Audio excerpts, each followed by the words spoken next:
Hello दोस्तों, स्वागत है आपका हमारे YouTube channel latest job hub के अंदर। और जैसा कि आपको पता है कि हमने रेलवे ग्रुप डी की क्वेश्चंस की तैयारी करवाते हैं। इससे पहले हमने 9 पार्ट को रिकॉर्ड कर रखा है। अगर आपने वो पार्ट नहीं देखे हैं तो इस वीडियो के डिस्क्रिप्शन बॉक्स में आपको उसकी प्लेलिस्ट का लिंक मिल जाएगा, जिसके अंदर सारी वीडियोज़ मैंने अटैच कर रखी है। तो वो लिंक से आप पूरी वीडियोज़ को जरूर से देख लेना। और आज इसका पार्ट 10 हम शुरू कर रहे हैं। यदि आपने अभी तक हमारे चैनल को सब्सक्राइब नहीं कर रखा है तो जल्दी से चैनल को सब्सक्राइब कर लीजिए, क्योंकि हम डेली आपके लिए रेलवे ग्रुप डी के लिए क्वेश्चंस की तैयारी करवाते रहते हैं। और टेलीग्राम ग्रुप का लिंक आपको वीडियो डिस्क्रिप्शन बॉक्स में मिल जाएगा, वहां से जाकर आप टेलीग्राम ग्रुप को भी जरूर से ज्वाइन कर लेना। चलिए शुरू करते हैं आज की वीडियो। पहला क्वेश्चन है, कन्नौज की लड़ाई किसके बीच हुई थी, ये आपको बताना है। ठीक है दोस्तों। ऑप्शन ए महाराणा प्रताप और अकबर के बीच में, ऑप्शन बी हुमायूं और शेरशाह सूरी के बीच में, ऑप्शन सी अलाउद्दीन खिलजी और राजा विकर के बीच में, या ऑप्शन डी इनमें से कोई नहीं। जो कन्नौज की लड़ाई हुई थी वो किन के बीच में हुई थी? तो दोस्तों इसका जो सही आंसर है वो ऑप्शन बी यहाँ पे राइट आंसर हो जाएगा। हुमायूं और शेरशाह सूरी के बीच में जो कन्नौज की लड़ाई हुई थी। ठीक है, इसको आपको याद रखना है। चलिए अगला क्वेश्चन है, भारत में राज्य का राज्यपाल बनने के लिए न्यूनतम आयु कितनी होती है? ऑप्शन ए 30 वर्ष, 25 वर्ष, 35 वर्ष या फिर 40 वर्ष। दोस्तों जो भारत के अंदर अगर किसी को राज्यपाल बनना है तो उसके लिए कम से कम 35 वर्ष की आयु होनी जरूरी है। ठीक है दोस्तों, ऑप्शन सी यहाँ पे राइट आंसर हो जाएगा। कम से कम 35 वर्ष की उसकी न्यूनतम आयु होनी चाहिए। अगला क्वेश्चन है, भारत का प्रवेश द्वार किस राज्य को कहते हैं? ऑप्शन ए गोवा को, शिमला को, मुंबई को या फिर दिल्ली को। दोस्तों इसका जो सही आंसर है वो ऑप्शन सी यहाँ पे राइट आंसर हो जाएगा। मुंबई को भारत का प्रवेश द्वार कहते हैं। ठीक है दोस्तों। चलिए अगला क्वेश्चन है, कौटिल्य द्वारा रचित प्रसिद्ध पुस्तक कौन सी है? Option A Arthashastra, option B Indica, option C Panchatantra या फिर राजतरंगिणी। जो कौटिल्य है उसके द्वारा जो प्रसिद्ध पुस्तक है दोस्तों वो है अर्थशास्त्र। ऑप्शन ए यहाँ पे राइट आंसर हो जाएगा। ठीक है, अर्थशास्त्र इसका सही आंसर है। चलिए अगला क्वेश्चन है, अशोक के शिलालेख किस लिपि में लिखे गए थे?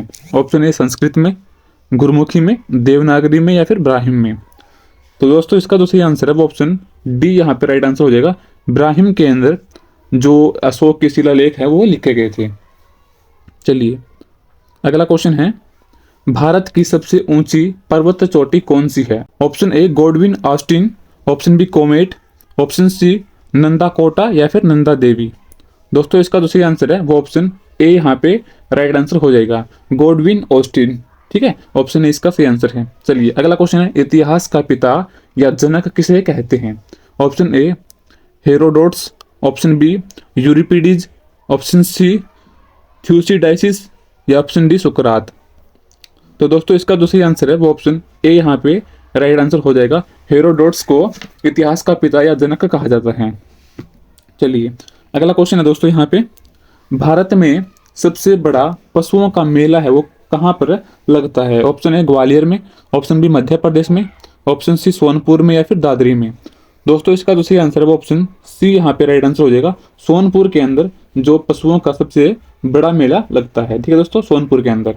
चलिए अगला क्वेश्चन है, सीमांत गांधी के नाम से किसे जाना जाता है? ऑप्शन ए महात्मा गांधी को, ऑप्शन बी सरदार वल्लभ भाई पटेल को, ऑप्शन सी दादा भाई नौरोजी को या ऑप्शन डी खान अब्दुल गफ्फार खान को। तो दोस्तों इसका जो सही आंसर है वो ऑप्शन डी यहाँ पे राइट आंसर हो जाएगा। खान अब्दुल गफ्फार खान को सीमांत गांधी के नाम से जाना जाता है। चलिए अगला क्वेश्चन है, भूदान आंदोलन किसने प्रारंभ किया था? ऑप्शन ए महात्मा गांधी ने, ऑप्शन बी जयप्रकाश नारायण ने, ऑप्शन सी विनोबा भावे ने या ऑप्शन डी राम मनोहर लोहिया ने। तो दोस्तों जो भूदान आंदोलन है वो विनोबा भावे के द्वारा आरंभ किया गया था। ठीक है, ऑप्शन सी इसका सही आंसर हो जाएगा। और जो भूदान आंदोलन दोस्तों, भूदान आंदोलन की शुरुआत गांधीवादी आचार्य विनोबा भावे ने की थी। ठीक है, और इसकी शुरुआत साल 1951 में तेलंगाना के पोचमपल्ली गांव से हुई थी। कहां से हुई थी दोस्तों? तेलंगाना के पोचमपल्ली गांव से हुई थी। कब हुई थी? 1951 के अंदर। इस आंदोलन को भूमि उपहार आंदोलन या फिर रक्तहीन क्रांति के नाम से भी जाना जाता है। ठीक है, तो इसको भी आप अलग से याद रखना कि जो भूदान आंदोलन है वो कहाँ से हुआ, किस साल में हुआ और इसको और किस नाम से जाना जाता है। ठीक है, तो इससे आपके 3 क्वेश्चंस और बन जाएंगे। चलिए अगला क्वेश्चन है, 1857 के विद्रोह को किस उर्दू कवि ने देखा था? Option A Mir Taqi Mir, option B जैक, ऑप्शन सी मिर्जा गालिब या ऑप्शन डी इकबाल। तो दोस्तों इसका जो सही आंसर है वो ऑप्शन सी यहाँ पे राइट आंसर हो जाएगा। मिर्जा गालिब ने 1857 की जो विद्रोह हुआ था वो देखा था। ठीक है, जो 1857 का विद्रोह हुआ था वो उर्दू कवि मिर्जा असदुल्ला खान गालिब ने देखा था। इनका पूरा नाम है ये, ठीक है, मिर्जा असदुल्ला खान गालिब ने देखा था। और जब ये दिल्ली में थे, ठीक है, जब ये क्रांति हुई थी, विद्रोह हुआ था, तब जो गालिब हैं वो दिल्ली में थे। उन्होंने अपने लेखों में इस विद्रोह के बारे में बताया गया है। जो इन्होंने अपने लेख लिखे हैं उसके अंदर भी इन्होंने जो 1857 की क्रांति है उसके बारे में बताया गया है। अगला क्वेश्चन है, गांधी इरविन समझौता 5 मार्च 1932 किस से संबंधित है? ऑप्शन ए भारत छोड़ो आंदोलन से, ऑप्शन बी सविनय अवज्ञा आंदोलन से, ऑप्शन सी असहयोग खिलाफत आंदोलन से, या ऑप्शन डी रोलेट आंदोलन से। तो दोस्तों इसका जो सही आंसर है वो ऑप्शन बी यहाँ पे राइट आंसर हो जाएगा, सविनय अवज्ञा आंदोलन। यह समझौता 5 मार्च 1931 को हुआ था। किसके? महात्मा गांधी और तत्कालीन वायसरॉय लॉर्ड इरविन के बीच में हुआ था। इनके इन दोनों के बीच में होता, गांधी, महात्मा गांधी और वायसरॉय लॉर्ड इरविन के बीच में होता। इसे दिल्ली पैक्ट भी कहा जाता है। जो गांधी इरविन समझौता है उसको दिल्ली पैक्ट भी कहा जाता है। ठीक है दोस्तों, इसको आपको याद रखना है। चलिए अगला क्वेश्चन है, वर्ष 1919 में जलियांवाला बाग हत्याकांड कहां पर हुआ था? जो जलियांवाला बाग हत्याकांड हुआ था वो कहां पर हुआ था वो बताना दोस्तों आपको।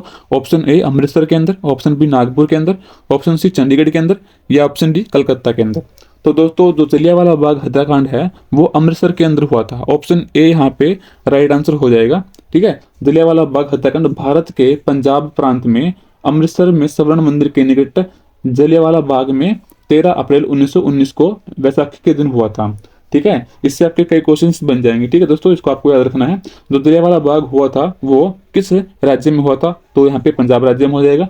किस शहर में हुआ था? अमृतसर के अंदर। ठीक है, किसके पास में हुआ था? स्वर्ण मंदिर के पास जो जलियांवाला बाग है उसके अंदर हुआ था। तारीख पूछ रखी है तो 13 अप्रैल 1919 को पूछ ये हो जाएगा। और किस दिन हुआ था? बैसाखी के दिन हुआ था। ठीक है, तो इससे आपके कई क्वेश्चंस बन जाते हैं, तो इसको आपको याद रखना अच्छे तरीके से। ठीक है, चलिए अगला क्वेश्चन है, किसने कहा था तुम मुझे खून दो मैं तुम्हें आजादी दूंगा? ये नारा किसने दिया था? ऑप्शन ए सुभाष चंद्र बोस ने, ऑप्शन बी अरविंद घोष ने, ऑप्शन सी भगत सिंह ने, या ऑप्शन डी चंद्रशेखर आजाद ने। तो दोस्तों ये जो नारा है वो सुभाष चंद्र बोस ने दिया था।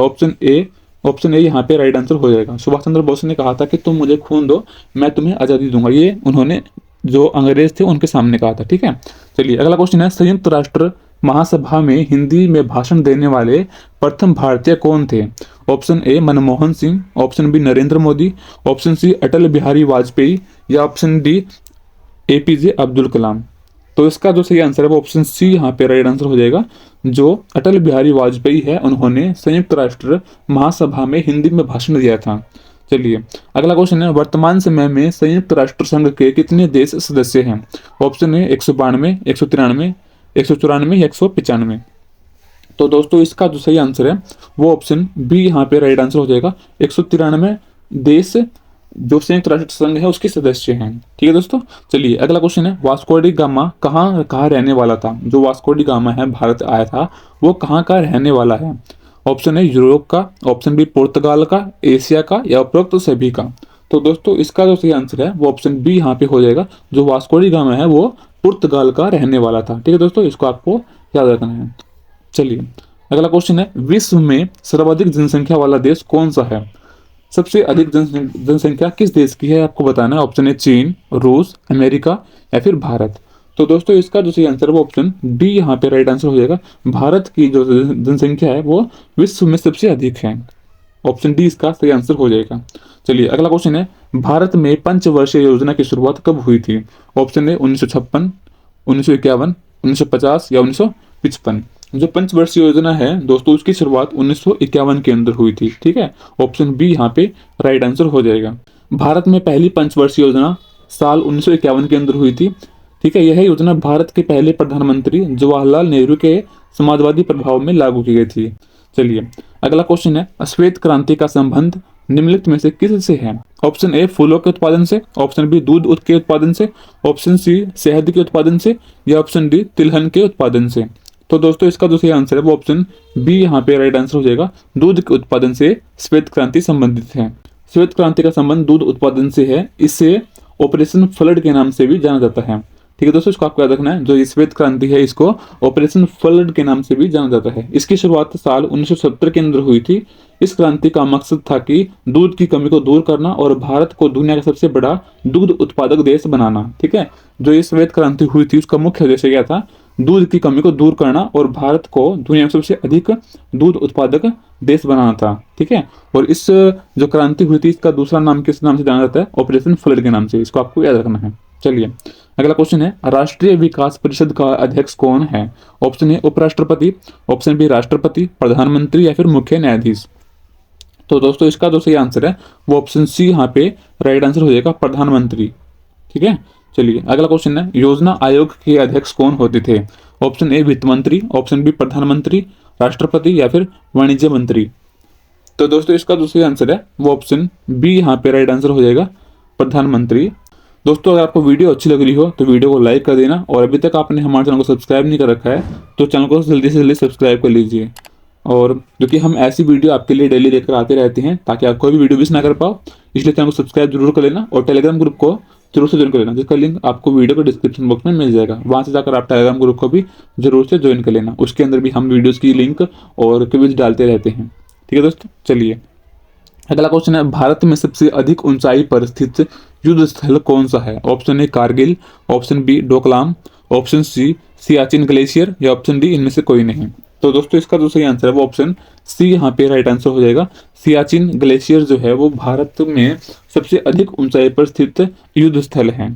कहाँ देखो, जो सियाचिन ग्लेशियर है वो कश्मीर में काराकोरम रेंज में स्थित है। यह भारत पाकिस्तान की सीमा के पास है।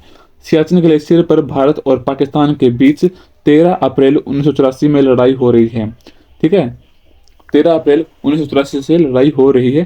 सियाचिन ग्लेशियर पर भारतीय सेना ने ऑपरेशन मेघदूत चलाया था। कौन सा ऑपरेशन चलाया था? मेघदूत ऑपरेशन। ठीक है, इस बात को आपको याद रखना है। ठीक है दोस्तों, चलिए अगला क्वेश्चन है, भारत का सर्वोच्च सम्मान कौन सा है? Option A Padma Bhushan, option B Bharat Ratna, option C Padma Shri या ऑप्शन डी पद्म विभूषण।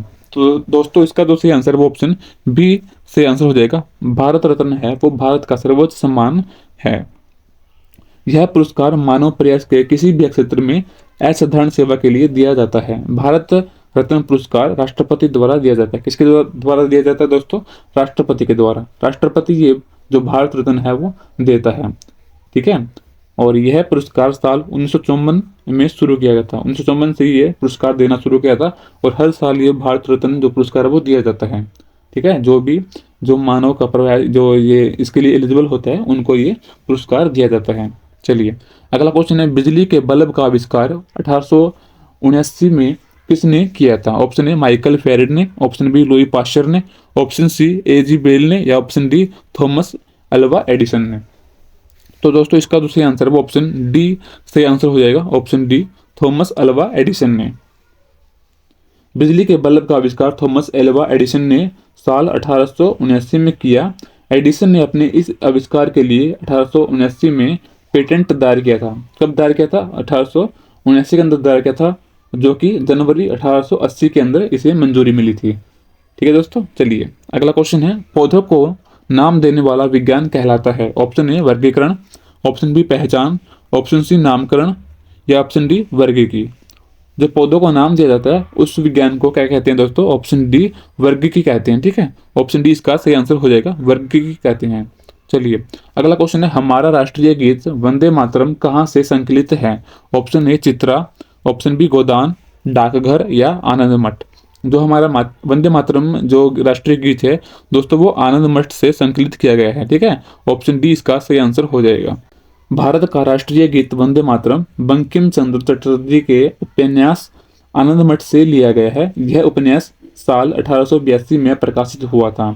यह गीत संस्कृत और बंगाली भाषा में लिखा गया है। ठीक है दोस्तों, इससे आपके 3 क्वेश्चन बन जाते हैं। जो वंदे मातरम जो संगीत है, जो राष्ट्रीय गीत है वो किसने लिखा था? बंकिम चंद्र चटर्जी ने लिखा था। ठीक है, और किस साल में ये जो उपन्यास है वो प्रकाशित हुआ था? तो वो हुआ था 1882 के अंदर।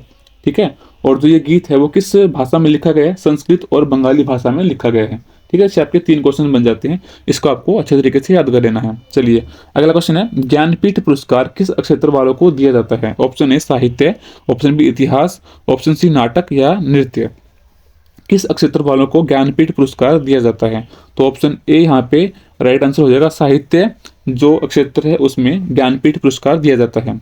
ज्ञानपीठ पुरस्कार भारतीय साहित्य के क्षेत्र में दिए जाने वाला सर्वोच्च पुरस्कार है। यह पुरस्कार भारतीय ज्ञानपीठ, न्यास न्यास द्वारा दिया जाता है। यह पुरस्कार उन भारतीय लेखकों को दिया जाता है जो भारतीय भाषा और अंग्रेजी दोनों में लिखते हैं। यह पुरस्कार सालाना दिया जाता है। इस पुरस्कार की जो स्थापना हुई थी वो साल 1961 में हुई थी। ठीक है दोस्तों, इस बात को भी आपको याद रखना है। चलिए अगला क्वेश्चन है, ओलंपिक खेलों का आयोजन कितने वर्षों बाद होता है? ऑप्शन ए 3 वर्ष, 4 वर्ष, 5 वर्ष या फिर 6 वर्ष। जो ओलंपिक खेल होते हैं दोस्तों, उनका आयोजन 4 वर्ष के बाद में होता है। ठीक है, ऑप्शन बी यहाँ पे राइट आंसर हो जाएगा, 4 वर्ष बाद। चलिए अगला क्वेश्चन है, संयुक्त राष्ट्र संघ का मुख्यालय कहाँ पर स्थित है? ऑप्शन ए पेरिस के अंदर, ऑप्शन बी लंदन के अंदर, ऑप्शन सी न्यूयॉर्क के अंदर या ऑप्शन डी जनेवा के अंदर। तो दोस्तों इसका जो सही आंसर है वो ऑप्शन सी यहाँ पे राइट आंसर हो जाएगा। जो संयुक्त राष्ट्र संघ का मुख्यालय है वो न्यूयॉर्क के अंदर स्थित है। ठीक है दोस्तों, चलिए अगला क्वेश्चन है, वास्को डी गामा भारत कब आया था? ऑप्शन ए 1492 ईस्वी में, ऑप्शन बी 1497 में, ऑप्शन सी 1498 में या ऑप्शन डी 1502 के अंदर। तो दोस्तों वास्को डी गामा भारत कब आया था, इसका उत्तर आपको कमेंट बॉक्स में लिखना है। ठीक है, ये क्वेश्चन आपके लिए है, इसको आपको आंसर करना है कमेंट बॉक्स में। ठीक है, इसका जो भी आपका आंसर रहता है उसको आपको कमेंट कर देना है। ये क्वेश्चन आपके लिए, वास्को डी गामा भारत कब आया था। ठीक है दोस्तों, अगर आपको वीडियो अच्छी लगी वीडियो को लाइक कर देना। चैनल पे पहली बार आए हो और अभी तक आपने हमारे चैनल को सब्सक्राइब नहीं किया है तो जल्दी से चैनल को सब्सक्राइब कर लीजिए।